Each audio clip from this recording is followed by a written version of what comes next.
Continuing. In 1963, the agency masterminded a revolution in Honduras, another in the Dominican Republic, and a third in Guatemala. In 1964, it assisted in General Branco's military coup in Brazil. In 1965, the Special Forces joined U.S. Marines in suppressing civil war in the Dominican Republic. And in 1966, the CIA aided and abetted Colonel Ongañez's military coup in Argentina. Cuba was an especially hot number in 1965. Led by JM Wave personnel, the CIA had planned a new invasion of the island to follow one of its attempts to assassinate Castro. The planners included Howard Hunt and James McCord. Unlike the Bay of Pigs invasion, this time the agency was offering leadership in addition to training and financing. However, one byproduct of the 1965 intervention in the Dominican Republic was the aborting of the plan to invade Cuba. Skipping down. When JM Wave was dismantled, Theodore Shackley and his staff left Miami for Laos, leaving behind a highly trained army of 6,000 fanatically anti-communist Cubans allied to organized crime and powerful elements of the U.S. right.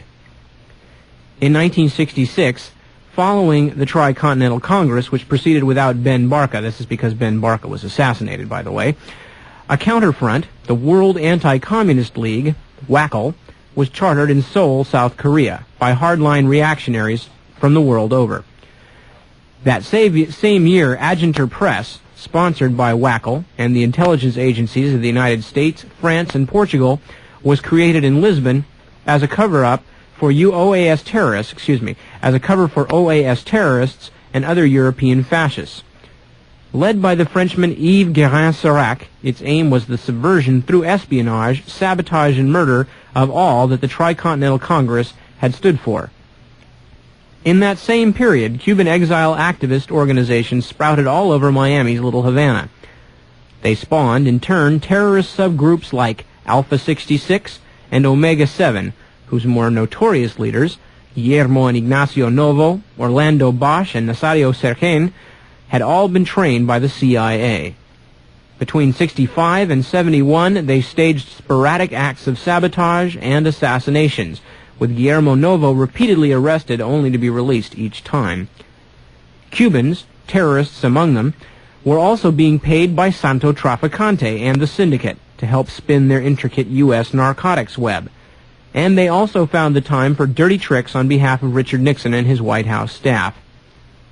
However, incidents like Operation Eagle of 1970, when the BNDD rounded up Cuban exile drug traffickers and found many to have been trained by the CIA, had made the Cubans an increasing embarrassment to the agency.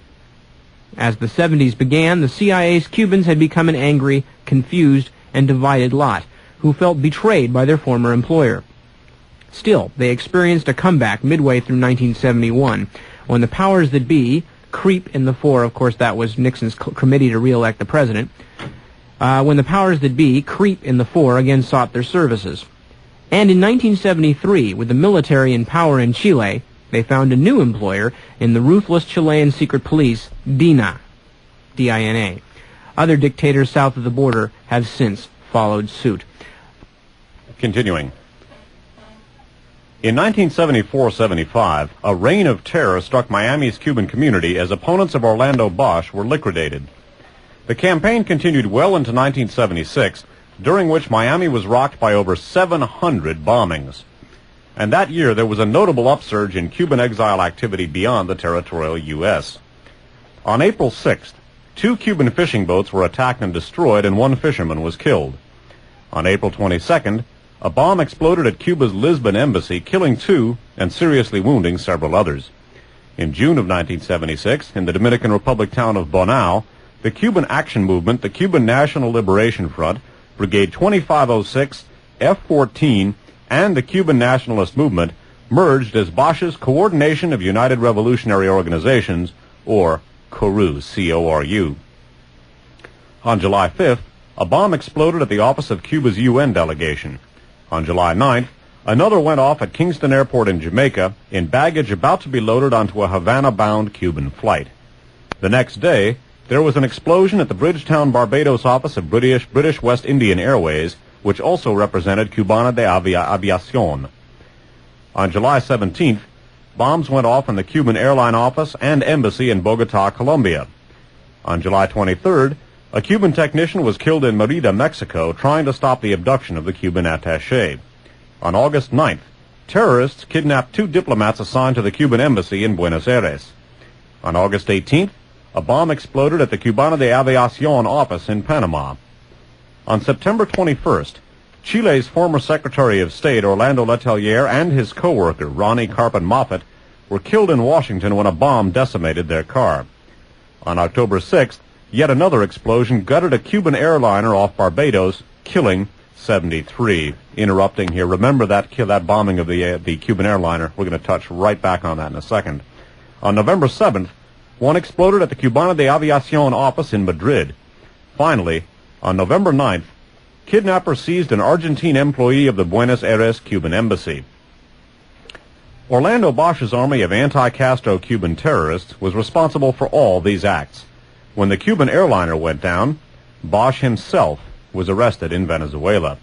But the extremists had not waited until 1976 to take part in international terrorist operations.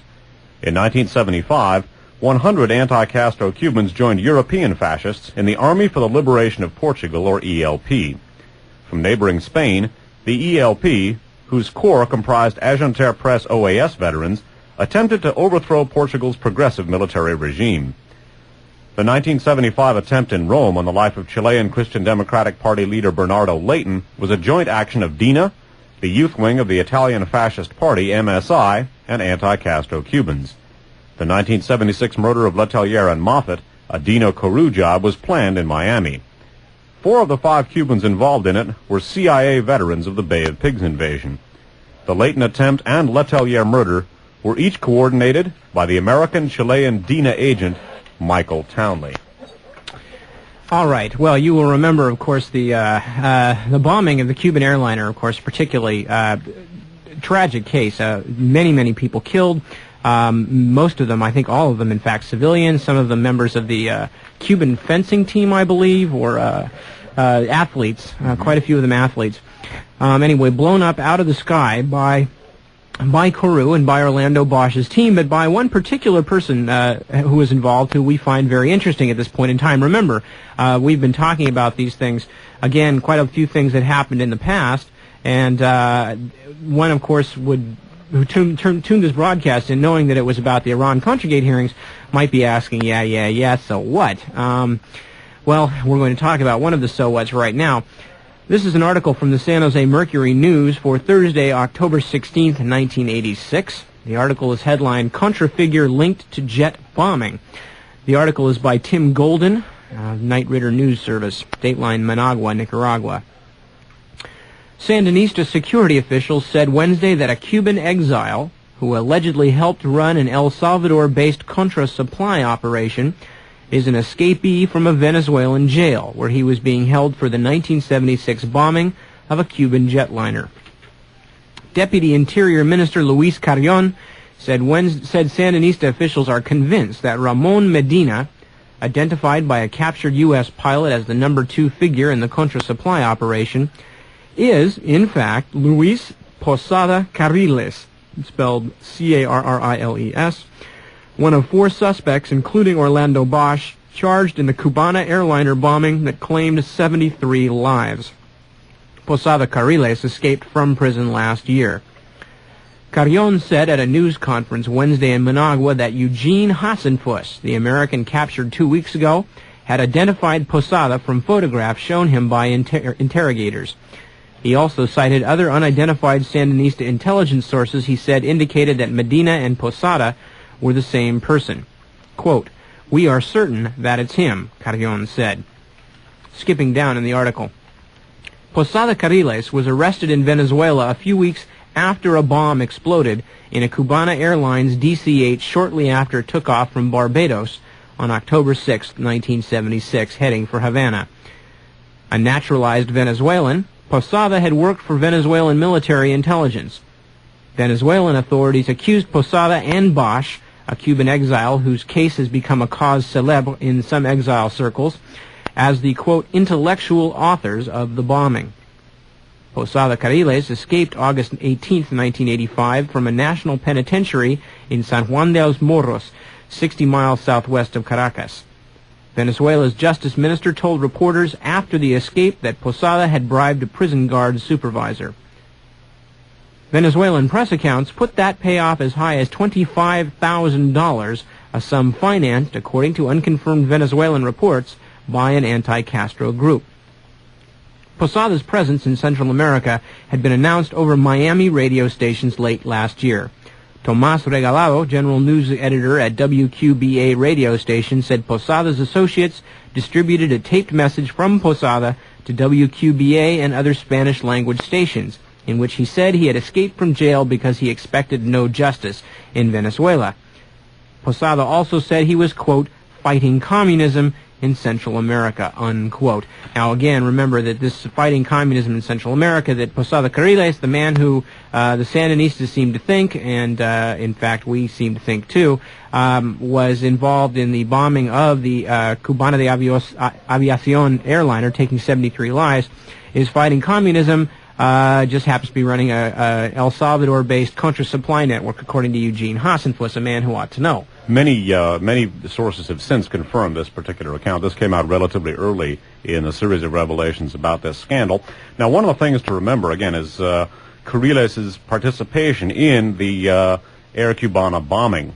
Another thing to remember, and as we analyze the Kourou wave of terror here, and bearing in mind its connections to JM Wave, its origins going back to JM Wave, headed by Theodore Shackley, its intersection with the Santo Traficante Cuban Mafia.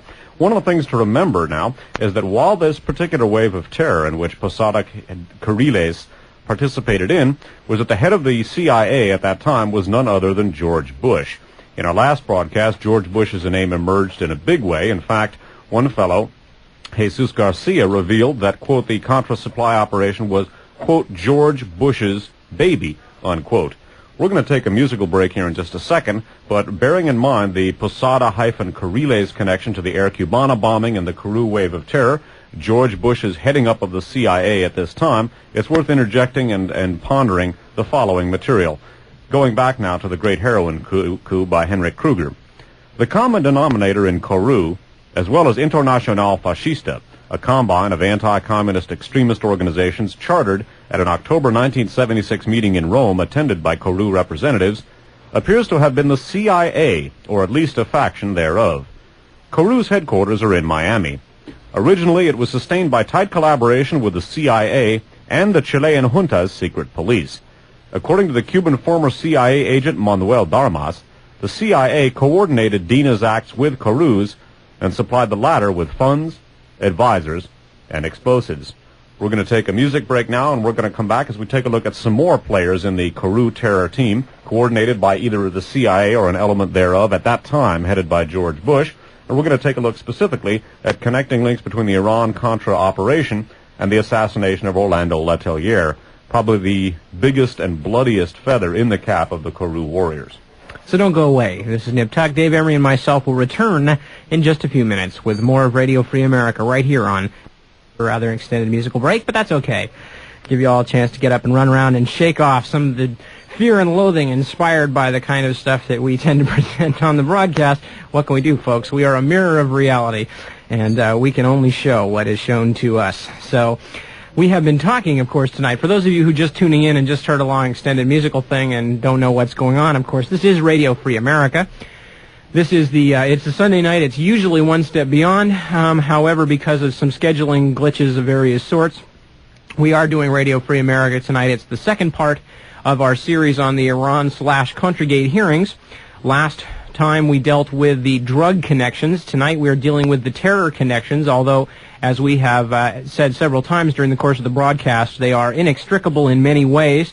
And as Dave put it, these are largely academic separations that we are making for the sake of, if nothing else, ease in tape filing. So we've been talking tonight about the origins, among other things, the origins of the JM Wave station in Miami that from the early 1960s, 61 in its founding, helped to bring together a lot of disparate elements of the the anti-communist right, and syndicate, the organized crime syndicate, the drug traffic, and things like that, all under the auspices of the CIA. And many of the characters who were involved in JM Wave, such as Theodore Shackley, Thomas Kleins et al., are still with us today as part of Iran-Contra-Gate. And in fact, Iran-Contra-Gate, as we are demonstrating tonight, is only the most recent face put on a decades-long terrorist war, essentially against the democratic principles of the United States. Some of the key names that we've looked at in the broadcast: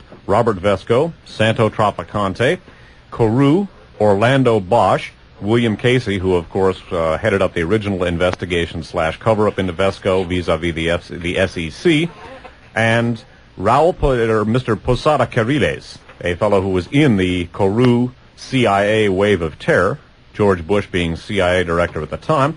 We're going to come now to a couple of other very, very important names. We're going to look at some intersections now between the bloodiest and most, well, perhaps not the bloodiest in terms of number of victims, but the most successful and celebrated of the many Carew assassinations. And recall now the Trafficante shooters team linked to this whole milieu that we're talking about, and the information we presented in Radio's Free America's 26 and 27, as well as some of the review of the Trafficante, JM Wave, Theodore Shackley connections in the last of our programs, Radio RFA number 29. Two key names now that we're going to take a look at in connection with the Iran-Contra scandal.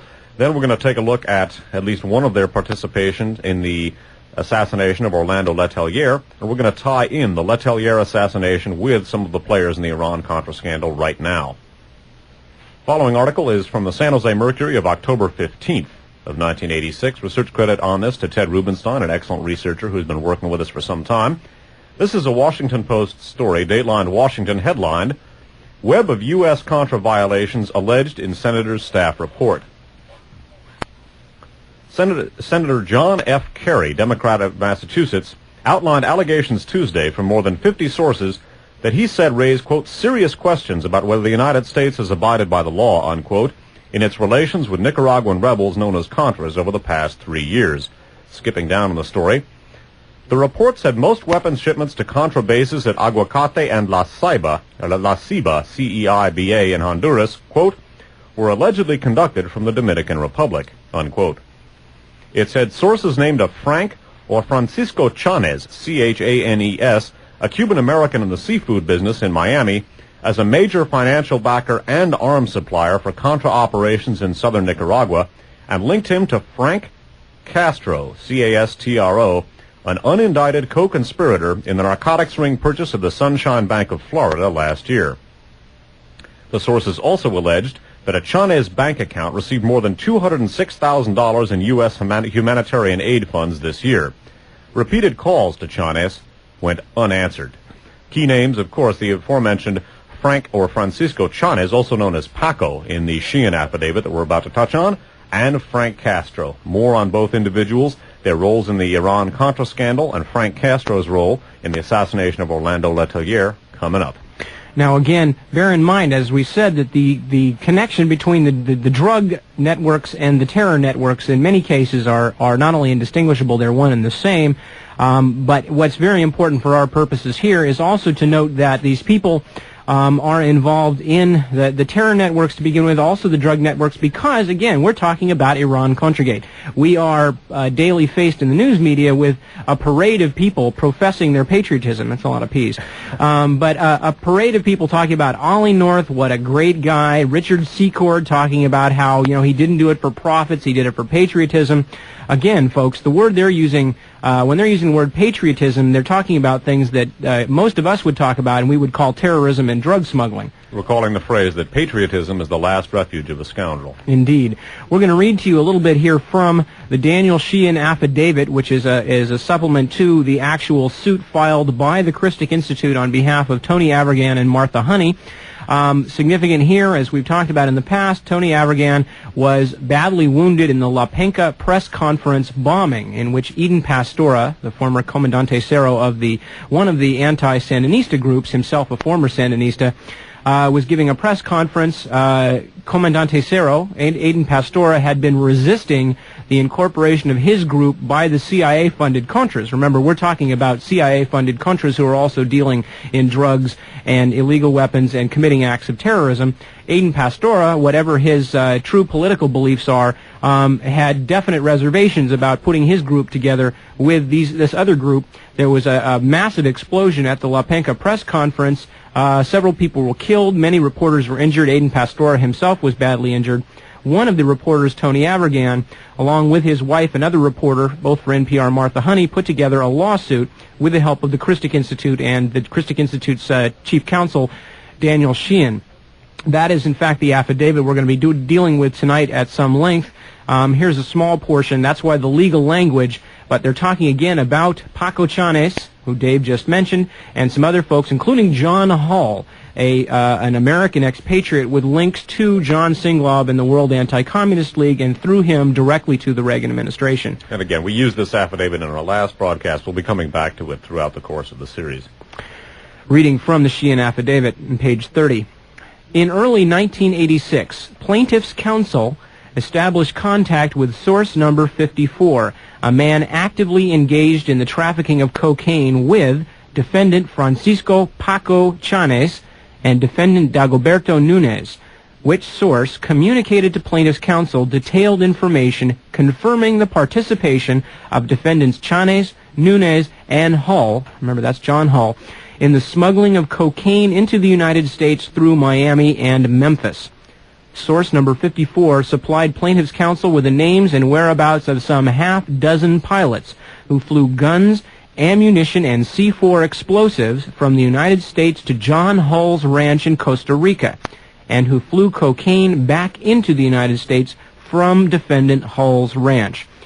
A number of these pilots have been located and contacted by plaintiff's counsel, but they insist upon immunity from criminal prosecution in exchange for their testimony against the defendants in this case. The pilots constitute sources 54 through 59. So again, the Sheehan affidavit is talking about one of the people who had been himself involved in the cocaine trafficking coming forward to act as a source, naming Paco Chanes, Francisco Chanes, C-H-A-N-E-S, defendant Dagoberto Nunez, and John Hall. Remember, John Hall heavily linked to John Singlob, General John Singlob, and the World Anti-Communist League, naming all three of these men as being direct core participants in the exchange of guns and ammunition for drugs in the United States. Taking drugs in the United States, exchanging them for guns, and taking them back to Latin America and the Contras. Recall, we went over some of the names in this. Names Mike Tolliver, Gary Betzner, quite possibly also George Morales, a speedboat racer, are a couple of the names I would be willing to bet, without having access to their files, that those are three of those sources just named there.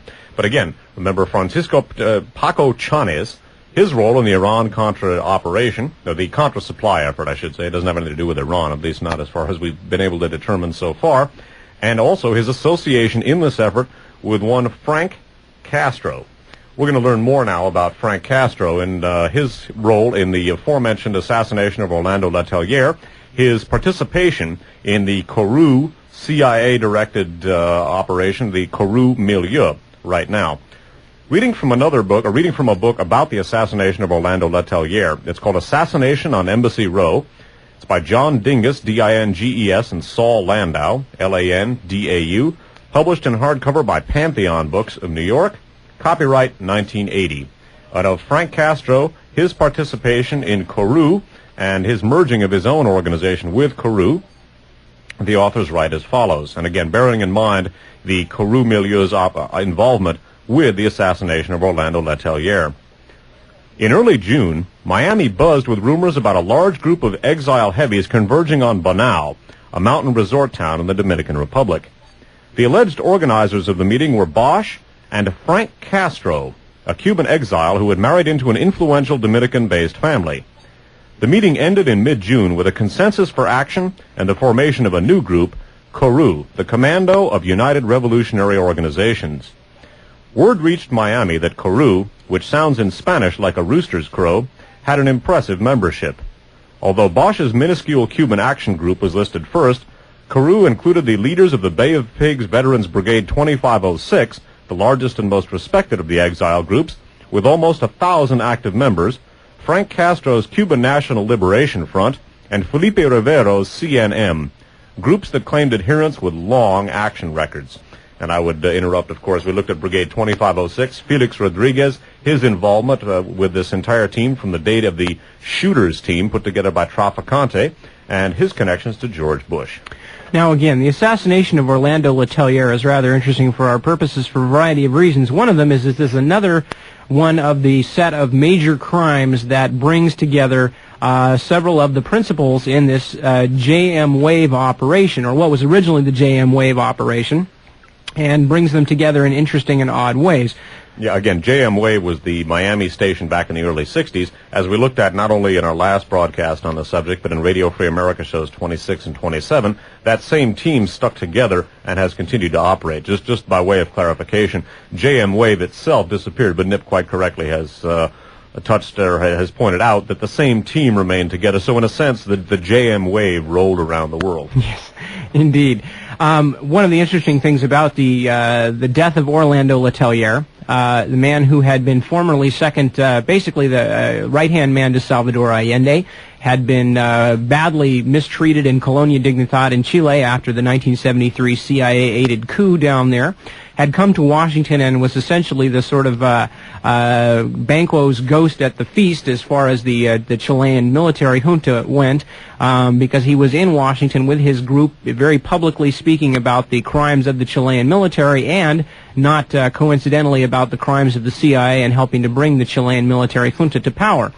Orlando Letelier was blown up with a car bomb in downtown Washington, D.C., right in the heart of the beast.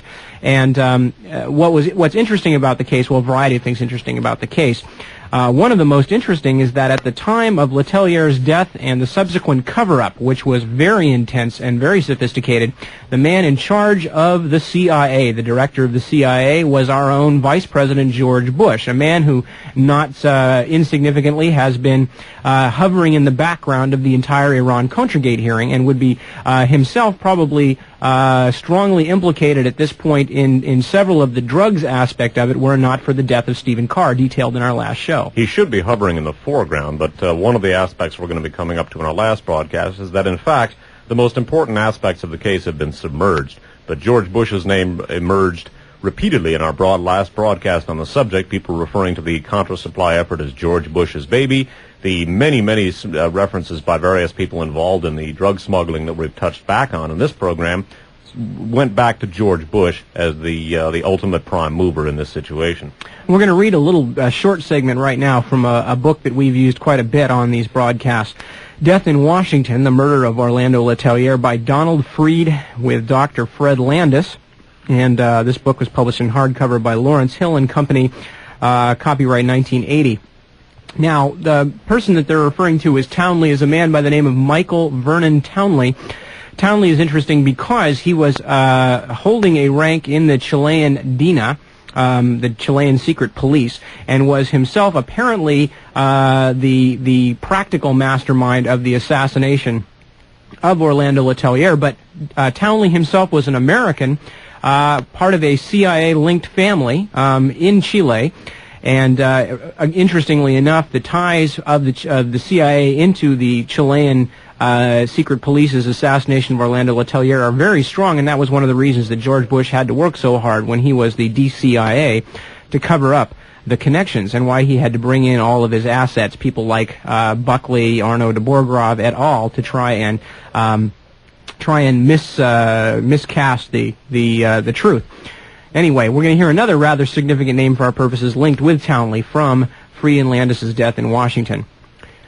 Michael Townley, now holding a rank equivalent to lieutenant colonel in the DINA, flew into New York City on September 9th, 1976. According to the prosecutor at the trial, he brought 10, quote, electric matches, unquote, or blasting caps with him. But there is strong evidence that the caps came from a former CIA man, Edwin Wilson, a man who deals in the shipment of explosive devices. This information would plague the FBI during its murder investigation.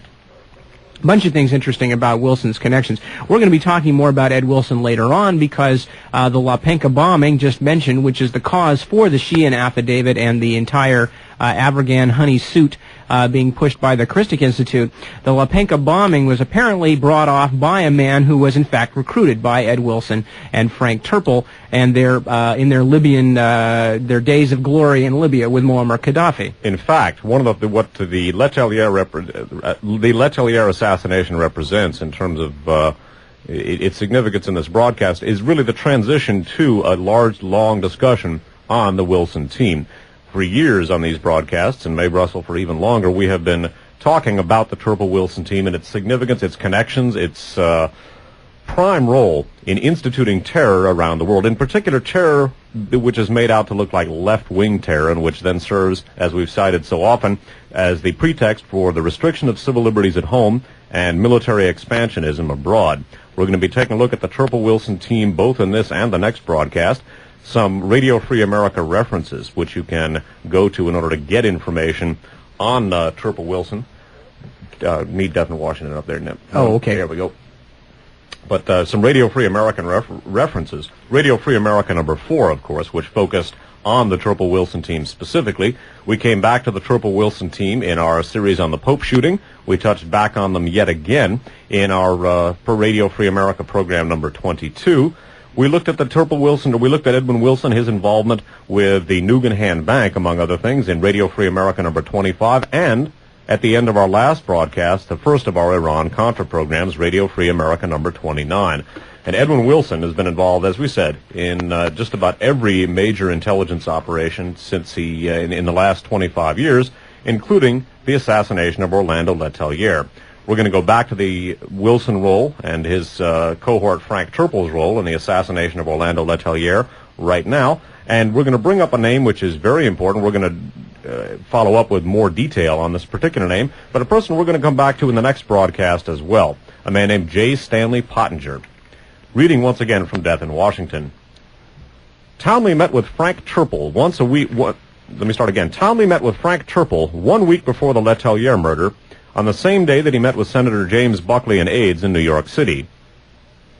The explosives sent into the United States on Chilean Airlines were to replace explosives supplied by Edwin Wilson, according to a source close to the office of Assistant U.S. Attorney Lawrence Barcella, Jr. Barcella, B-A-R-C-E-L-L-A, had worked with Eugene Proper on the Letelier-Moffat case. Each increment of American involvement in the crime leads to the threshold question. What did George Bush and the CIA know, and when did they know it? On October 4th, 1976, DCI Bush, that's Director of Central Intelligence Bush, met with Eugene Proper and J. Stanley Pottinger, P-O-T-T-I-N-G-E-R, and promised cooperation in exchange for FBI caution in any national security matters. Then, on November 8th, Bush flew to Miami on the pretext of a walking tour of Little Havana, unquote. Actually, he met with the Miami FBI special agent in charge, Julius Mattson, and the chief of the anti-Castro terrorism squad. According to a source close to the meeting, Bush warned the FBI against allowing the investigation to go any farther than the lowest-level Cubans. This was a secret meeting, but publicly Bush was selling headlines like, "Left is also suspect in slaying of Letelier," to Jeremiah O'Leary in the Washington Star.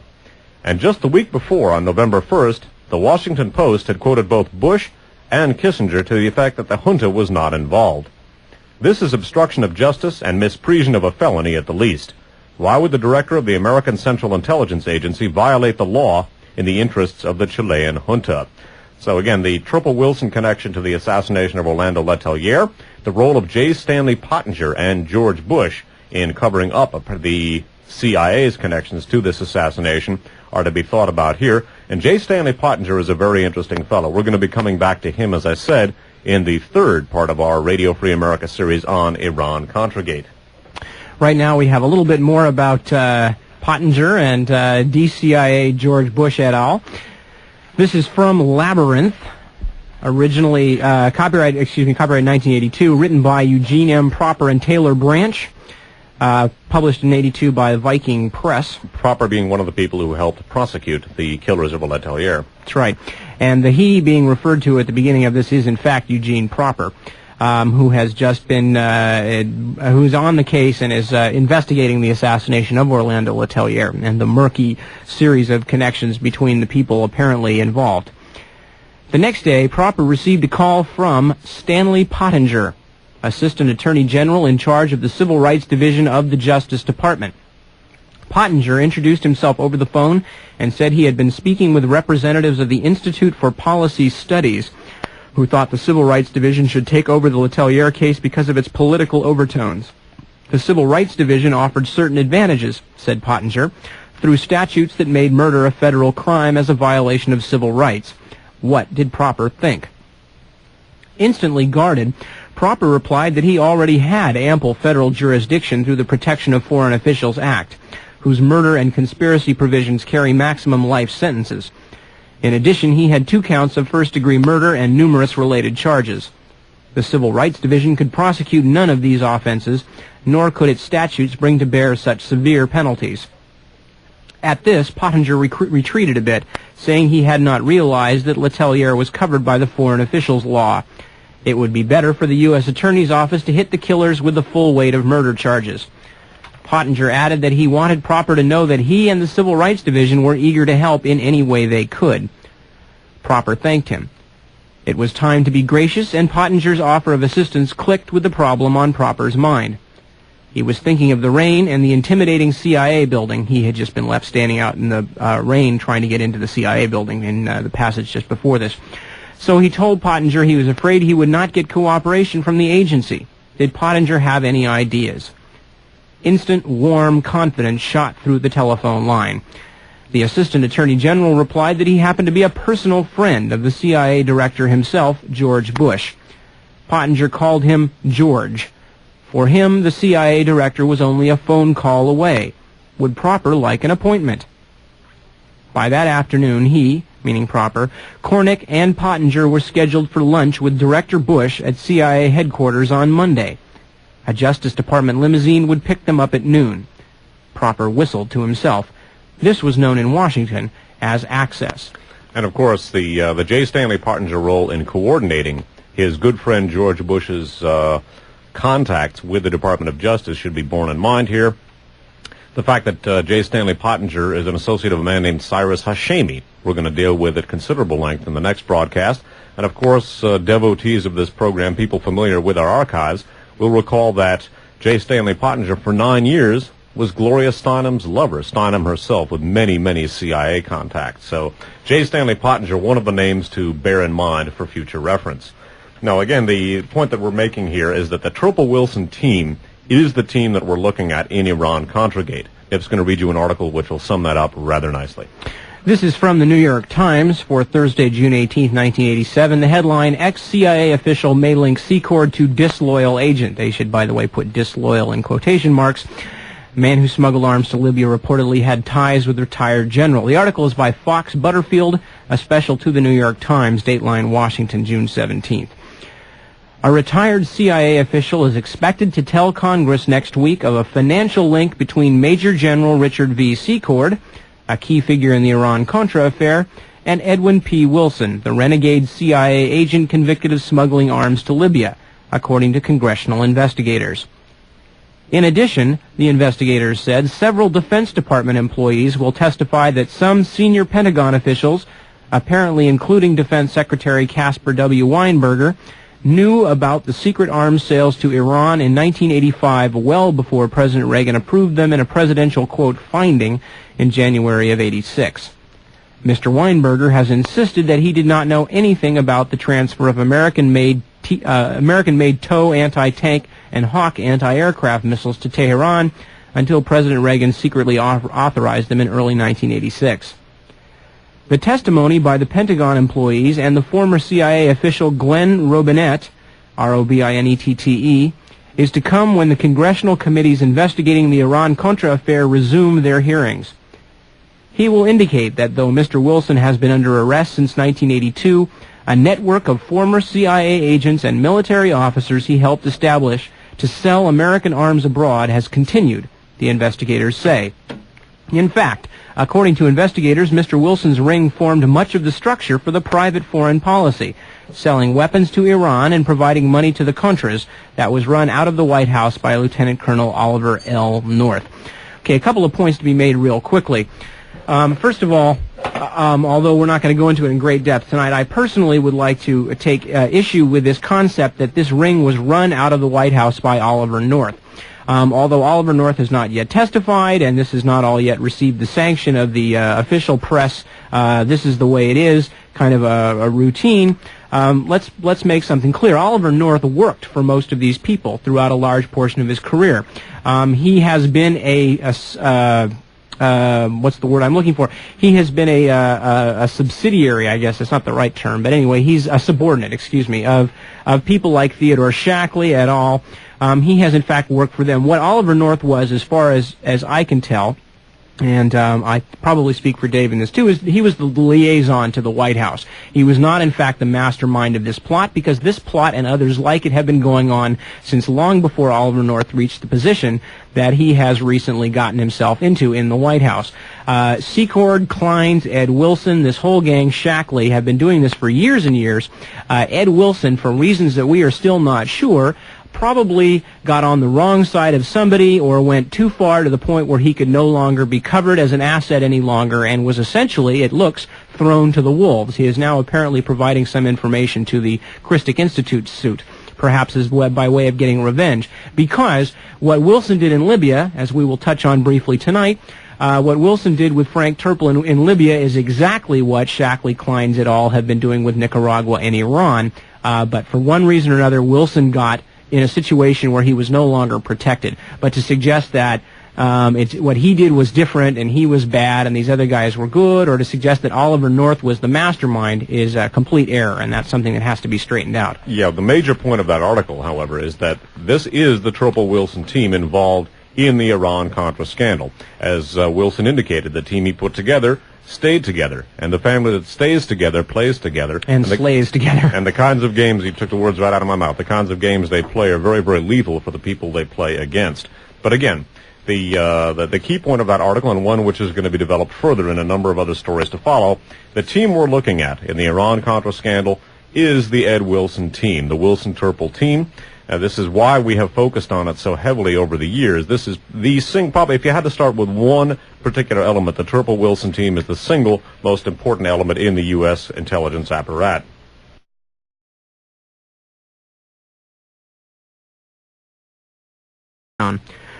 When J.M. Wave was dismantled, Theodore Shackley and his staff left Miami for Laos, leaving behind a highly trained army of 6,000 fanatically anti-communist Cubans allied to organized crime and powerful elements of the U.S. right. In 1966, following the Tricontinental Congress, which proceeded without Ben Barka — this is because Ben Barka was assassinated, by the way — a counterfront, the World Anti-Communist League, WACL, was chartered in Seoul, South Korea, by hardline reactionaries from the world over. That same year, Agenter Press, sponsored by WACL and the intelligence agencies of the United States, France, and Portugal, was created in Lisbon as a cover-up for OAS terrorists and other European fascists. Led by the Frenchman Yves Guérin-Serac, its aim was the subversion through espionage, sabotage, and murder of all that the had made the Cubans an increasing embarrassment to the agency. As the 70s began, the CIA's Cubans had become an angry, confused, and divided lot, who felt betrayed by their former employer. Still, they experienced a comeback midway through 1971, when the powers that be, creep in the fore — of course that was Nixon's committee to re-elect the president — when the powers that be, creep in the fore, again sought their services. And in 1973, with the military in power in Chile, they found a new employer in the ruthless Chilean secret police, DINA, D-I-N-A. Other dictators south of the border have since followed suit. Continuing. In 1974-75, a reign of terror struck Miami's Cuban community as opponents of Orlando Bosch were liquidated. The campaign continued well into 1976, during which Miami was rocked by over 700 bombings. And that year there was a notable upsurge in Cuban exile activity beyond. Continuing. In 1963, the agency masterminded a revolution in Honduras, another in the Dominican Republic, and a third in Guatemala. In 1964, it assisted in General Branco's military coup in Brazil. In 1965, the Special Forces joined U.S. Marines in suppressing civil war in the Dominican Republic. And in 1966, the CIA aided and abetted Colonel Ongañez's military coup in Argentina. Cuba was an especially hot number in 1965. Led by JM Wave personnel, the CIA had planned a new invasion of the island to follow one of its attempts to assassinate Castro. The planners included Howard Hunt and James McCord. Unlike the Bay of Pigs invasion, this time the agency was offering leadership in addition to training and financing. However, one byproduct of the 1965 intervention in the Dominican Republic was the aborting of the plan to invade Cuba. Skipping down on the territorial U.S. On April 6th, 2 Cuban fishing boats were attacked and destroyed, and 1 fisherman was killed. On April 22nd, a bomb exploded at Cuba's Lisbon embassy, killing 2 and seriously wounding several others. In June of 1976, in the Dominican Republic town of Bonao, the Cuban Action Movement, the Cuban National Liberation Front, Brigade 2506, F-14, and the Cuban Nationalist Movement merged as Bosch's Coordination of United Revolutionary Organizations, or CORU, C-O-R-U. On July 5th, a bomb exploded at the office of Cuba's UN delegation. On July 9th, another went off at Kingston Airport in Jamaica in baggage about to be loaded onto a Havana-bound Cuban flight. The next day, there was an explosion at the Bridgetown, Barbados office of British West Indian Airways, which also represented Cubana de Aviación.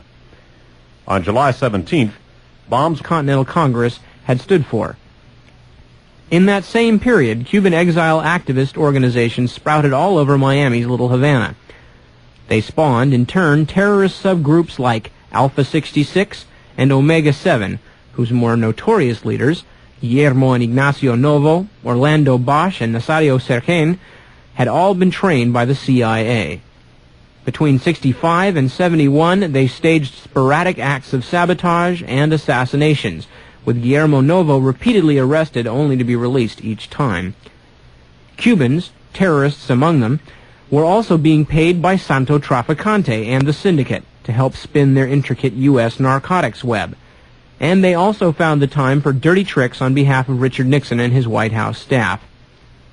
However, incidents like Operation Eagle of 1970, when the BNDD rounded up Cuban exile drug traffickers and found many to have been trained by the CIA,